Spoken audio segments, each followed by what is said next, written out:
It was just after dawn when Harold and Marjorie Whitman climbed into their old green Subaru, packed with a light breakfast, a spare jacket for each of them, and the small first-aid kit Marjorie insisted on carrying.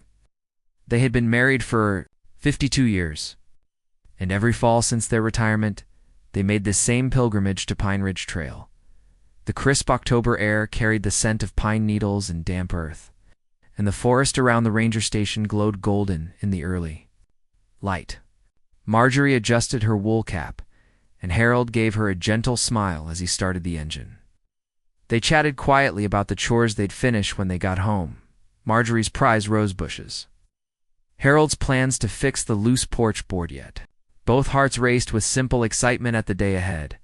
By the time they rolled into the ranger station parking lot, the sun had risen enough to paint long shadows across the gravel. The ranger, a young woman named Dana, greeted them with a nod. She remembered them as regulars, always polite, always careful. Marjorie waved cheerfully, holding back a laugh as Harold grumbled about the narrow turn into the lot. "You and your jokes," she teased. They moved slowly, savoring the calm before the trail's winding dirt path swallowed them up. A few hikers with backpacks larger than the Whitmans passed by, calling out greetings, but Harold and Marjorie preferred a lighter load. They leaned on sturdy wooden poles and moved at a steady pace, whispering stories of past hikes as they set off into the towering pines. At first, the trail was familiar and forgiving. Soft earth muffled their footsteps as they passed clusters of orange and red maples, their leaves fluttering down around the couple like confetti. Marjorie paused now and then to examine a cluster of mushrooms, and Harold stooped to point out animal tracks, perhaps deer, perhaps fox. "Did you ever think we'd find our names in these woods?" Harold asked softly, referring to their carved initials on a trunk near the halfway point from 5 years ago. Marjorie shook her head, eyes bright. "If anything, every year I'm more surprised to still be standing beside you," she said, and they laughed, the sound echoing in the quiet as the morning sun climbed higher. They reached the foot of a gentle hill known to locals as Widow's Rise. They stopped for a snack, 2 soft pretzels, a thermos of hot tea, and apples crisp with cold. The view from the top stretched across the valley, a tapestry of golden fields bordered by dark evergreens. Marjorie drank in the sight, her chest rising and falling with deep breaths of contentment. Harold wiped a drop of tea from his cheek and snapped a photo with his old smartphone. "You'll want to send this to Elise," he murmured, thinking of their daughter and the 2 grandchildren waiting for pictures of every step. Marjorie tucked a loose strand of hair behind her ear, thankful for these moments that felt as precious as they were fleeting. After their rest, they turned back toward the deeper woods, choosing a side branch of the trail that led past a hidden waterfall. It was one of their favorite spots, a place few visited because the path was steeper and less worn. They spoke little as they descended, concentrating on their footing. Loose stones shifted under their boots, and Marjorie reached for Harold's hand once or twice to steady herself. He squeezed her fingers and offered quiet encouragement. When they reached the pool, shimmering under moss-covered rocks, Marjorie knelt to fill their water bottles. The waterfall's soft roar was soothing. Its golden leaves drifted lazily through the spray. They sat on a flat rock, backs brushing, sharing the silence and the moment's beauty. The sun dipped lower in the sky as they climbed back up, shadows lengthening between the trees. They passed the old oak where they had once witnessed a pair of owls nesting. Today the hollow seemed empty. Harold consulted his small paper map, and Marjorie called out landmarks, a split in a large birch, a cluster of stones that looked like a face. They wanted to take a longer loop that would bring them out nearer the east ridge. Neither of them worried about time. They believed they always had enough daylight. Still, a thin thread of unease pulled at Harold's chest as the forest grew quieter and the trail grew narrower. At one point, they paused at a fork in the path where the signpost had been knocked off its stake long ago. They exchanged uncertain glances. "This one looks more traveled left," Harold said, pointing at the softer ground. Marjorie nodded. "I think so too," she answered. They chose that way and carried on. The trees arched overhead, forming a tunnel of green and gold. Sunlight filtered through leaves, casting mottled patterns at their feet.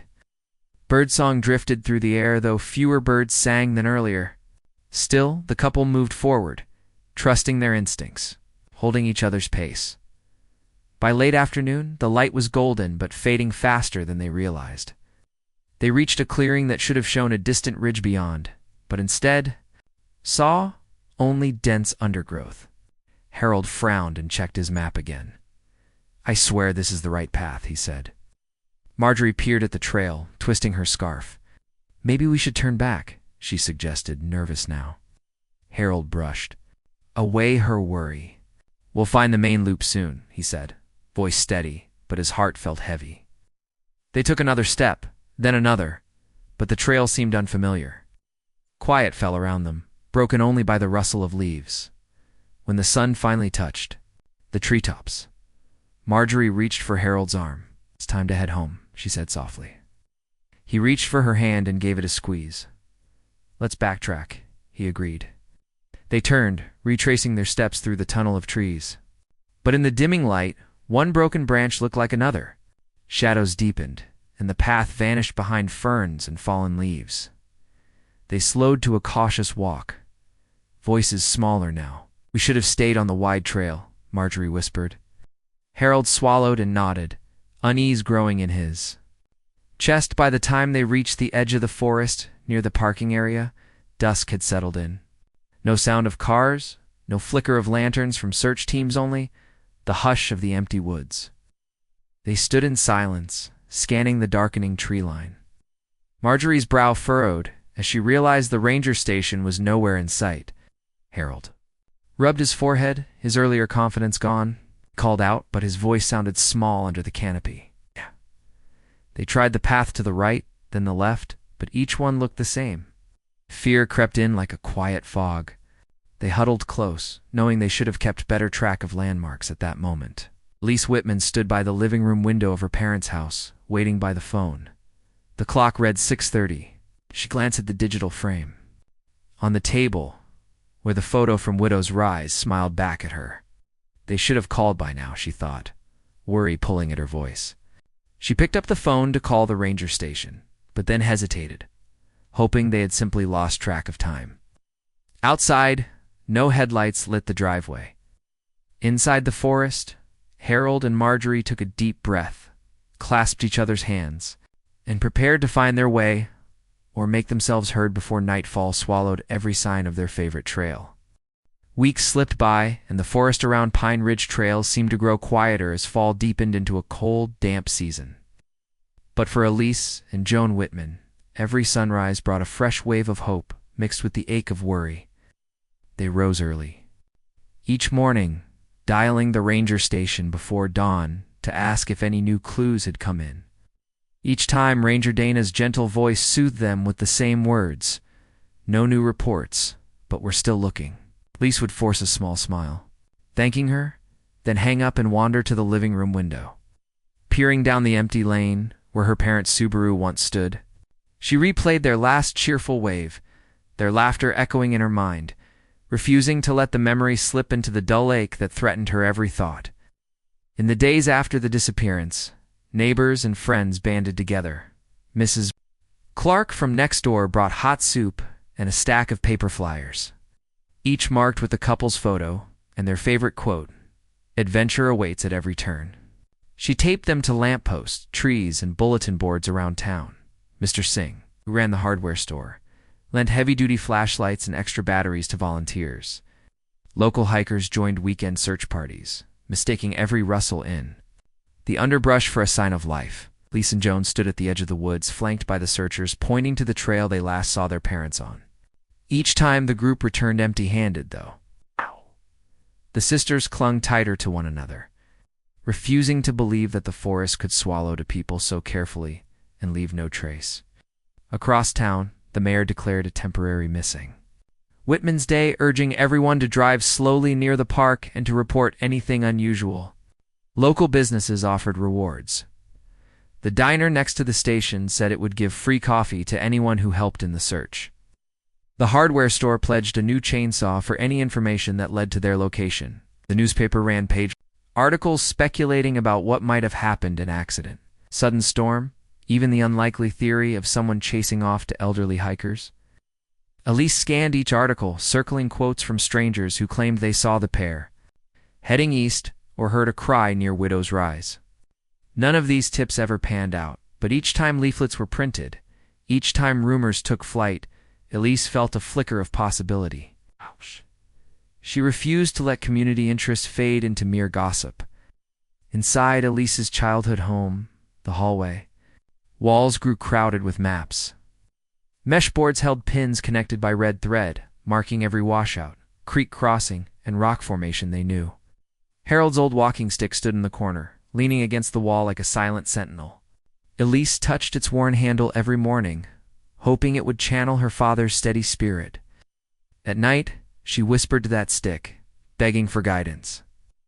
Joan lit candles in the living room, arranging them in a circle around the photograph of their parents laughing on the trail. Soft light flickered across the room, and Joan prayed that its warmth might find its way through the miles of trees to reach where her sister and brother-in-law waited in the dark. Meanwhile, park rangers adapted their search tactics. Drones, equipped with thermal cameras, scanned the canopy's edge at dawn's chill. The readings only showed deer and the occasional bobcat. Tracking dogs followed old tracks near the trailhead, but unlike the clear footprints hikers leave behind, these trails vanished in soft soil, leaving no sign of two people struggling or calling for help. In their own quiet way, the rangers admired the Whitmans' resilience. Harold's hiking maps were meticulous, his route notes so clear that they had expected to find patterns that could guide them straight to the couple. Yet now the maps lay untouched on Dana's desk, the ink smudged from worry and endless photocopying. The months passed into winter, and the first snow dusted the ground. Search efforts slowed. Volunteers worried about freezing temperatures and dangerous ice, but Elise refused to abandon the hunt. She donned layers of wool and leather, joined by two loyal neighbors, and trudged through the snow toward the trailhead. Jones's breath came in puffs of steam, her footsteps misting as she followed Elise's determined stride. They climbed Widow's Rise again, careful not to miss a single rock or branch. At the waterfall, now, a slender trickle under sheets of ice. They left laminated photos, hoping the cold wind might carry them to someone who cared. Even in the silent woods, their voices rang with the promise, "We will not forget." Inside the ranger station, Dana admired their tenacity and arranged for limited winter searches. A park volunteer offered a snowmobile, and a small team made brief forays along the main loop. Each return brought a new round of shaking heads. Yet when Dana glanced at the Whitmans' pictures, she felt she could not give up. She kept Marjorie's hiking pole mounted on the wall, as a reminder that sometimes the smallest relic can spark a breakthrough. She believed that persistence mattered, that if someone was lost, they could still be found, even beneath the snowdrifts. In town, the story took on a life of its own. Local kids whispered about the lost grandparents, daring each other to approach the trail at night. The coffee shop chalkboard listed tips for staying safe in the cold woods, and the hardware store offered half-price crampons for winter hikers. Social media pages formed, with strangers from across the country emailing tips and memories of their own forest misadventures. Elise read every message, responding with kindness, though many suggestions led only to dead ends. Still, each new lead, no matter how unlikely, reminded her that people cared. She clipped the best ideas to the mesh board in the living room, adding a small note, "Check December 3rd, no sign." By spring, snowbanks melted, and the forest began to hum with life again. Search efforts kicked up, guided by fresh tracks in the mud. Ranger Dana assembled a team of volunteers to hike every side path, comb every thicket. Elise and Joan joined, eyes trained for the slightest disturbance. An overturned stone, a glint of metal, a footprint out of place. They would pause, hearts pounding, calling out, "Mom, Dad." Their voices soared high into the canopy, only to fall silent among the trees. Yet each time they searched, their bond grew stronger. They learned to read the forest's language, the way a deer track curled, the break in a branch where a rabbit might hide. Each clue, even when it led nowhere, taught them something about perseverance and the shared love of two people who once walked these trails together. Late one afternoon, as Elise and Joan crested Widow's Rise for what felt like the 100th time, Elise noticed a dark shape half buried beneath a tangle of vines. She knelt, calling Joan over. The shape looked like metal, rusted but familiar. Her breath caught in her chest as she cleared leaves and moss, revealing the end of a sturdy box, its lid sealed tight. Ow. Joan's hands trembled as she called Dana. On her phone, a chill ran through both women, part fear, part hope. They looked at each other, tears in their eyes, and knelt in the fading light, waiting for answers, longing for closure, and holding on to the belief that after every loss, a new beginning might still be possible. 2 years passed like slow-moving shadows across the forest and the town.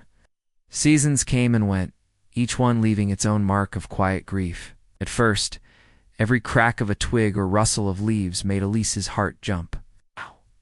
She and Joan listened for any sound that could be her parents' voice or the shuffle of their steps. But as months turned into seasons, the forest grew silent in a way that felt final, as if it had swallowed every sound and held it in its hush. In winter, the trees stood like dark sentinels against the gray sky.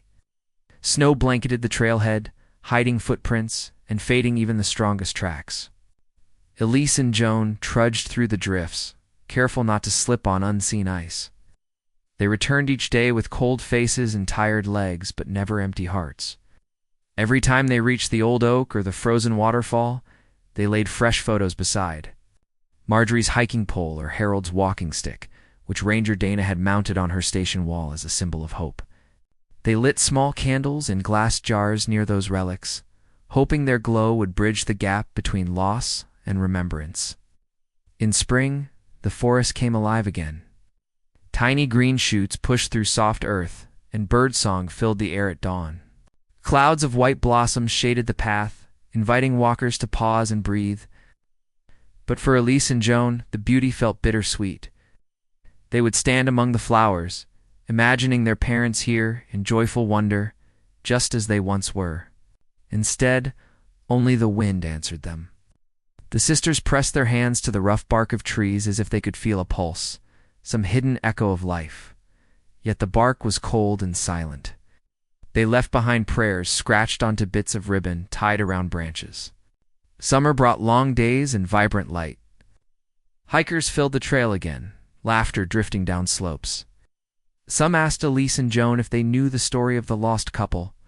They whispered of the white-haired pair who vanished without a trace. Elise smiled at these strangers, her eyes bright and steady, though her heart kept time with a silent drum of sorrow. Updated out flyers, updated maps, and spoke of every memory she held dear. Marjorie's quick laugh at the waterfall. Harold's patient guidance up the steep hill. She spoke kindly, never blaming the forest or herself, only telling the truth with gentle courage. In autumn, the trees blazed with gold and russet leaves, the very colors her parents loved most. Elise and Joan returned to Widow's Rise together. They sat on the flat rock, where Harold once snapped a photo of the valley. They shared soft pretzels and warm tea from a metal flask, tasting memories in every crumb. "I can almost see them here," Elise whispered, closing her eyes against the sunlight filtering through leaves. Joan reached out, taking her sister's hand. "They are here," she said, "in every leaf and breeze." They let the quiet fill them, letting tears fall without shame. Their grief had changed shape. They no longer searched with frantic hope, but with still devotion. At the ranger station, Dana kept Marjorie's pole and Harold's stick on display. Visitors often paused to study them, whispering respectful words. Dana herself never lost faith that one day some clue would rise from the forest floor. She organized a small anniversary hike on the date the couple disappeared. Each year, a handful of volunteers walked the trail, recalling the sisters' bravery and the couple's gentle spirits. Elise and Joan joined when they could, turning the day into a living memorial. They told stories at the ranger station, how their parents met, how Harold proposed under that very oak, how they returned every year to honor the vows they made. Meanwhile, rumors and theories filled coffee shop conversations, as some believed the Whitmans had gotten lost after taking the wrong fork in the path. Others thought they might have fallen and hidden themselves, too embarrassed or injured to call for help.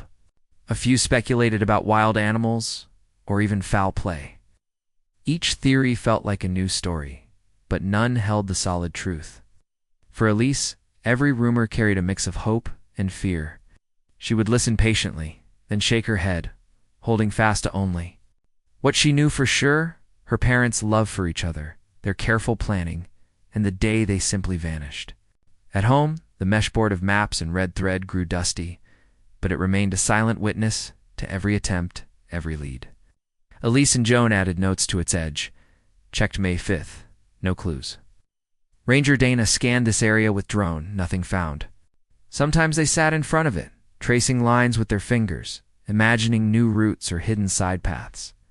They never removed a single pin. Each mark represented a moment of hope, a promise they made to never forget. They also held on to artifacts. Marjorie's hiking pole stood by the fireplace, its wood-weathered and bare metal tip dulled by rain and snow. Harold's walking stick leaned against the kitchen door frame, the leather strap still looped around its handle. Elise sometimes touched the grips, remembering how her father patted that stick to reassure her whenever she tripped on a root. At night, she would sit by the pole in the dim light, scratching notes into a journal, thoughts of how the woods had changed. Details of dreams she had of her parents calling to her were in her wish that somehow these pages might guide someone else if they ever decided to search again. Their home held other quiet reminders: a sweater Marjorie knitted hanging on a coat rack, half finished, its second sleeve missing. Harold's camera sat on the bookshelf, memory card still inside. Elise often held that camera in her hands, imagining she could rewind time, press a button, and bring her parents back into the frame. Instead, she placed it carefully back on the shelf and closed her eyes, breathing in the scent of cedar from the woodwork, the faint perfume of Marjorie's rosewater that still lingered in the air. Through it all, Elise and Joan learned to live with loss. They talked openly about the pain, about longing, about the small joys that still arrived each day. A robin's song outside the window, the first frost painting lace patterns on the glass. They planned small trips, always coming home before dusk. They joined book clubs and gardening circles, sharing laughter and friendship. But every decision, no matter how small, carried a whisper of their parents' spirit. In choosing ground cover for the front yard, Elise thought they would have picked the bluebells. In picking a wedding gift for her niece, Joan remembered Marjorie's love of handcrafted pottery. Their lives moved forward, but always in sync with that vanished pair. And then, one late afternoon, in the second autumn after the disappearance, a new voice rang out in the drawing room. The ranger's voice, crisp and excited. Dana stood at the door, holding a sealed envelope and a weathered metal box in her hands. Elise and Joan froze, hearts pounding as if they had paced those steps 1,000 times. The moment stretched, charged with every hope and fear they had carried through 2 long years. The box, marked with tiny nicks and rusted corners, looked like something from another world, yet it had come from the same woods that held their parents' final footsteps. They gathered around the small table, the sisters' hands brushing as they reached for the box together. With a simple twist of the latch, they lifted the lid. Inside lay a stack of faded photographs, Marjorie's thermos cap, a folded letter addressed in Harold's neat handwriting. For the first time in 2 years, their breath caught with possibility. These were not just relics. They were messages from the past, keys that might unlock the secret of where Harold and Marjorie spent those last days. As the autumn light faded outside, the sisters sat close, each clutching an item from the box. Hope stirred in their hearts again, soft but firm, weaving through their sorrow. They knew the journey was not over. But after 2 years of silent loss and tireless faith, they finally held the spark that might light the way home. The morning sun filtered through pale green leaves as Troop 214 gathered at the Pine Ridge trailhead. The boys wore matching uniforms, neatly pressed but smudged already from the spring air. Their leader, Mr. Patel, checked his clipboard and called out instructions. "Today, we practice navigation," he said, voice firm but kind. Each scout carried a map, compass, and a small notebook for observations. Excitement buzzed through the group. Earning new badges felt almost as thrilling as a real rescue mission. None of them knew how deeply today's exercise would touch their hearts.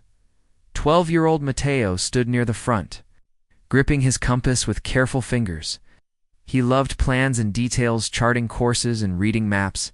Felt like solving a puzzle beside him. His friend Lucas adjusted his backpack straps, while Oliver fidgeted with the rope tied around his waist. The scouts set off in pairs, following Mr. Patel's arrows painted on tree trunks. They marched in single file along the familiar dirt path, stepping over roots and ducking under low branches. Sparrows flitted above, and the soft murmur of a distant stream nudged them forward. After half an hour, the group reached a small clearing where Mr. Patel paused.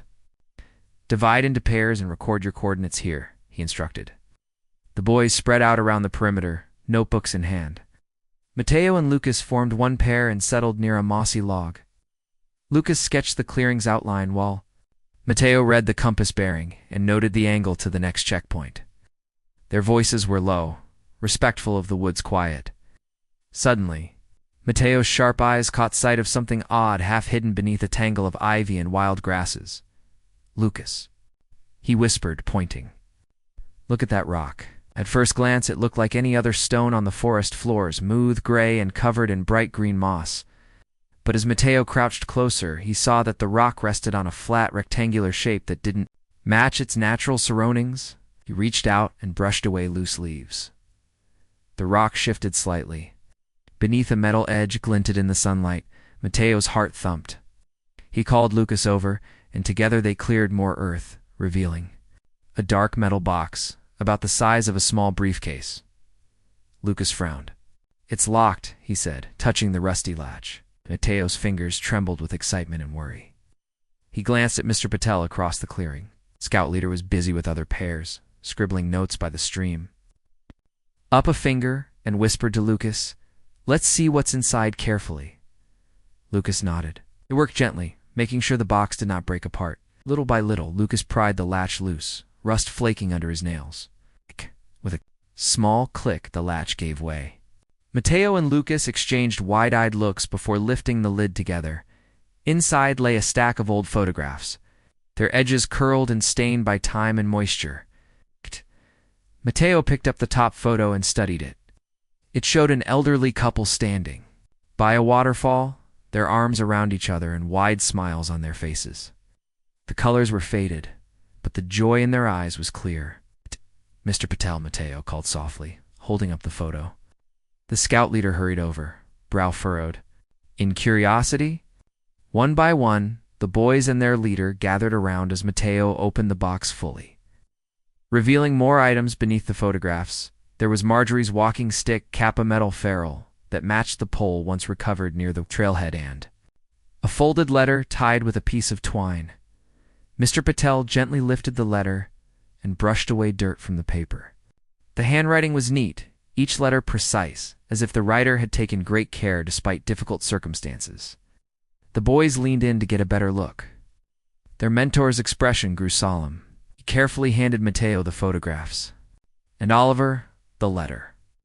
"This is an important find," he said quietly. "We need to bring this to the ranger station right away." The journey back felt different to the scouts. The usual chatter quieted, replaced by thoughtful silence. Each boy cradled an artifact, as if it were the most precious thing he had ever held. Mr. Patel led them along the main loop, retracing steps they had taken many times before, but now every tree, rock, and path turned into part of a real mystery. When they reached the ranger station, Dana greeted them with surprise. "What have you got there?" she asked, curiosity lighting her eyes. Mateo stepped forward. "We found this buried under a rock," he said, placing the box on the table. "We thought you should see it." Ranger Dana knelt to examine the box. She opened it and gasped softly at the sight of the photographs and the letter. Elise and Joan Whitman, who had been helping update trail maps inside the station, moved closer. Elise's hand flew to her mouth when she saw the familiar faces. "In the pictures? Shh! These are my parents," she whispered, voice trembling.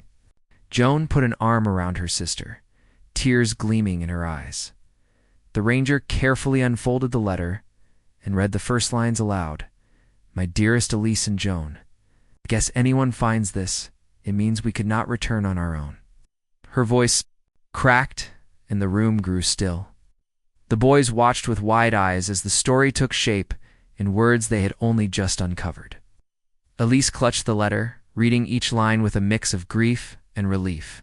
The photographs lay spread out on the table, scenes of Harold and Marjorie sharing tea by the waterfall, smiling as they huddled beneath an oak, and laughing as they planted a pair of carved wooden hearts. In that moment, the scouts felt a connection.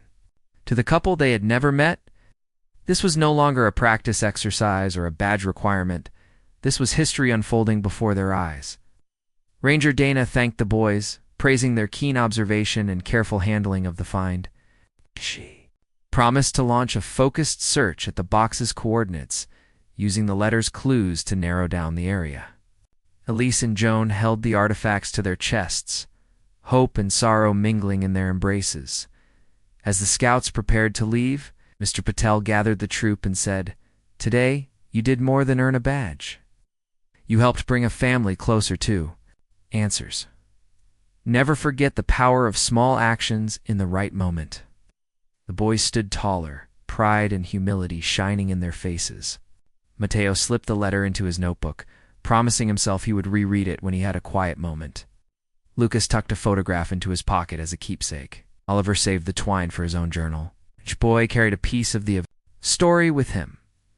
On the walk back to their cars, the scouts talked quietly about what they had witnessed.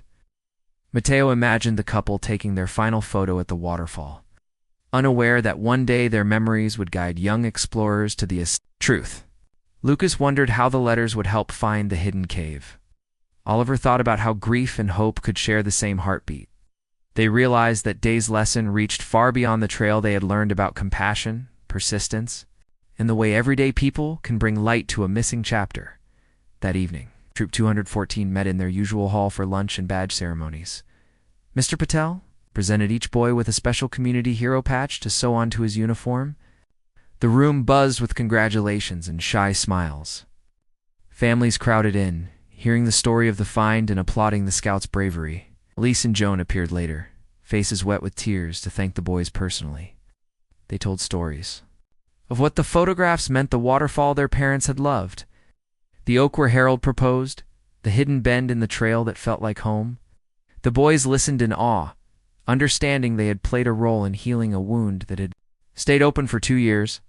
Late that night, as Mateo lay in bed, he pulled out the photograph he had slipped into his pocket. He traced the worn image with his fingertip, feeling the warmth of Marjorie's smile and Harold's gentle eyes. He closed his notebook, its pages filled now with coordinates and sketches, and whispered, "Sleep well, Mr. and Mrs. Whitman. We'll help bring you home." The forest outside his window stood silent and still under the silver moonlight, as if holding space for a promise that would soon be kept. Elise's hands trembled as she unfolded the last page of Harold's letter. Her eyes skimmed over familiar words written in careful, looping handwriting. "My dearest girls, if you are reading this, it means we could not make it home. I know. You will worry, but please understand we stayed together and found a safe place. Marjorie's spirit kept me strong, and I hope these words guide you to us so we can finally rest. Love always, Dad." She looked up at Ranger Dana, whose calm eyes held both sympathy and determination. Outside, a group of rangers gathered around a map, marking the spot where the Boy Scouts had found the box. The forest beyond the station. Walls seemed to hold its breath. Elise and Joan followed the rangers out the door, each step echoing in the morning light. The group walked along the same trail Harold and Marjorie had taken, moving slowly so no detail went unnoticed. Elise carried a small flashlight and the letter, while Joan held the metal box, now empty but full of meaning. Birds called overhead, and the soft crunch of gravel beneath boots felt like a steady heartbeat guiding them onward. Every tree and rock reminded Elise of the stories she had heard. Marjorie's soft laughter by the waterfall, Harold's careful balance as he led her up the steep hill. Now, those memories had led them here, to a hidden bend where a thin trail curved under low branches. Ranger Dana stopped at that bend and held up her hand. The forest opened into a secluded hollow, shaded by ferns and overhung with mossy limbs. A thin ribbon of mist curled through the air. "This must be the spot," she said quietly. Elise nodded, feeling a shiver that was somewhere between fear and hope. The rangers began their careful search, pushing aside fallen leaves and probing the earth with long poles. Joan knelt beside Elise, brushing her fingertips over a patch of disturbed soil. Elise knelt too, pulling aside pine needles and broken twigs until she uncovered the edge of a rock. It jutted up at an odd angle, as if it had been moved long ago. Her heart hammered as she reached down and slid a hand beneath it. Underneath lay a shallow cavity in the earth, about the size of a small chest. Elise stood, knelt, and turned to the rangers. "We have something," she whispered. The rangers gathered around and together they lifted the rock, careful not to lose any fragments of soil. Inside the cavity, wrapped in a faded scarf, lay a wooden box. It was smaller than the metal one, but heavy with the promise of answers. Elise and Joan exchanged glances, their breath visible in the cool air. The box sank into Joan's hands as if it recognized them. Ranger Dana gently unwrapped the scarf to reveal a carved wooden heart, hand Marjorie's initials entwined. Beneath it, a small leather pouch. With gloved hands, the lead ranger opened the pouch. Inside were two items: Marjorie's compass, its glass face cracked but still holding a needle that pointed true north, and Harold's pocket watch, its cover engraved with the date of their wedding. Elise remembered her mother's gentle reminder. At breakfast that day, never forget where you belong. And now, here lay the compass, pointing home. Joan held the watch close to her ear, hearing only silence but feeling the weight of every tick they had missed. The pouch also contained a folded scrap of paper, yellowed with age. Elise unfolded it to find drawings and notes Harold's sketches of the hollow and the waterfall, with arrows marking the list of supplies they carried. And a message: "We built a shelter here. We waited with hope until we could walk again. Love, H&M." Tears blurred Elise's vision as she read the words aloud. The forest seemed to lean in, rustling its leaves in a soft sigh. The rangers offered gentle words, their voices kind but quiet, allowing the sisters this sacred moment. Elise knelt by the hollow, tracing the rough stones that formed a natural alcove. She could almost see her parents there. Marjorie, tending a small fire, Harold propped against a tree trunk with his arm around her. The shelter had looked small and simple, but it was enough to hold two hearts until the end. Elise imagined them whispering encouragement to each other. "Keep the embers alive, and I'm here, always." She kissed the carved heart and placed it atop the wooden box, as if returning a piece of herself. With the find confirmed, the rangers arranged for a respectful recovery of Harold and Marjorie's remains. Elise and Joan stepped back, giving the professionals space to work. Later, as sunlight slanted through the trees, the sisters stood beside Ranger Dana at a quiet clearing. A small group of volunteers and family had gathered. A ranger spoke respectfully, explaining how the couple had cared for each other in their final days and how their bodies had lain in peaceful shelter side by side. Elise and Joan listened, arms around each other, finding strength in shared loss. The words felt like tender care, acknowledging every struggle the Whitmans had faced together. After the recovery, Elise and Joan carried the carved heart and compass in a small velvet pouch. They followed the rangers back to town, where the community waited. At the edge of the forest stood the elderly neighbors who had brought soup and flashlights, the hardware store owner, the mayor, and the Boy Scouts who had found the metal box. When Elise and Joan emerged, silence fell. Da-da-da-da. The sisters held the pouch, close tears shining in their eyes, but their posture strong. The mayor stepped forward and spoke of courage, love, and the gift of closure. "Today we say goodbye," he said, "but we also celebrate lives lived with devotion and joy." Clapping spread through the crowd, soft at first and then louder, until everyone was standing, honoring to people who had given so much. That evening, in the small chapel by the trailhead, a simple ceremony took place. Sunlight streamed through stained glass, painting the wooden pews in red and gold. Elise and Joan placed the carved heart and compass on a table next to a photograph of their parents smiling by the waterfall. The letter and the photographs from the metal box lay beside them. A gentle voice led prayers and memories. How Harold's kindness lit up any room. How Marjorie's laughter could fill a house. and how together they showed everyone that love can guide you home, even when the path seems lost. Friends and family shared stories, each tale weaving a tapestry of warmth and respect. When the ceremony ended, Elise stepped forward to speak. Her voice was soft but clear. "My parents taught me to see beauty everywhere," she said. "They believed in each other until the end. Today I feel their love guiding me as surely as any compass. I will carry their bravery and kindness in my heart always." The chapel, filled with nods and quiet tears, Elise and Joan embraced, the carved heart and compass clasped between them. In that moment, grief and gratitude lived side by side. Later, under a sky thick with early stars, the community gathered outside for a final farewell. They formed a circle of lanterns, each light reflecting in the others like a chain of hope. Elise and Joan stood in the middle, holding hands.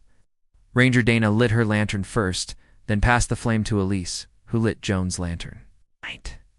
One by one, the crowd's lanterns glowed, and the circle of light grew until it seemed to surround the entire forest clearing. Elise felt a warmth that was not just from the flame, but from every heart there.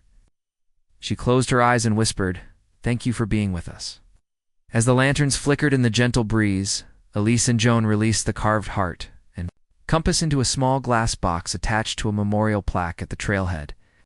The plaque bore their parents' names, the date of their wedding, and the words Harold had written in his sketch, "Adventure awaits at every turn." The glass box glowed with candlelight as the sisters placed wildflowers beside it. They stepped back, hand in hand, and watched the light settle over the plaque as the forest stood witness. In the days that followed, Elise and Joan felt a quiet peace settle in their hearts. They continued to visit the plaque, sometimes leaving fresh flowers, sometimes simply standing in silence.